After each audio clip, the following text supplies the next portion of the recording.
കനത്ത മഴ ഇടുക്കിയിൽ മൺസൂൺ ടൂറിസത്തിന് തിരിച്ചടിയായിരിക്കുകയാണ്. വിനോദസഞ്ചാര കേന്ദ്രങ്ങൾ അടച്ചിട്ടതോടെ ഹോട്ടലുകളിലും റിസോർട്ടുകളിലും മുൻകൂട്ടി മുറികൾ ബുക്ക് ചെയ്തവർ ഇവ വ്യാപകമായി റദ്ദാക്കുന്നു. മഴ മുന്നറിയിപ്പുകളും ദേശീയപാതയിലെ അപകട ഭീഷണിയുമെല്ലാമാണ് ഇടുക്കിയിൽ മൺസൂൺ ടൂറിസത്തിന് തിരിച്ചടിയായത്.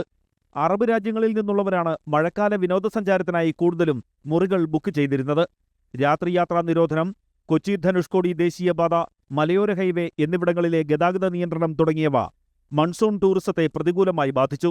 വിനോദസഞ്ചാര മേഖലയിലെ വ്യാപാരികളും റിസോർട്ട് ഉടമകളും ഇതോടെ വലിയ പ്രതിസന്ധിയിലാണ്.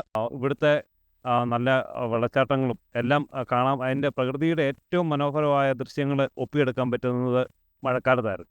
നിർഭാഗ്യവശാൽ ഇപ്പം ഇടുക്കിയിലേക്ക് ആൾക്കാർ മഴ പെയ്തു കഴിഞ്ഞാൽ യാത്രാ നിരോധനവും ഹൈറേഞ്ചിലേക്കുള്ള ടൂറിസം മേഖലകളെല്ലാം അടയ്ക്കണമെന്നുള്ള നിർദ്ദേശങ്ങളുമായിട്ട് ആരും തന്നെ വരാത്തൊരവസ്ഥയാണ്. കോവിഡ് നിപ്പ നിയന്ത്രണങ്ങൾക്ക് ശേഷം കഴിഞ്ഞ 2 വർഷമായാണ് മൺസൂൺ ടൂറിസം സജീവമായത്.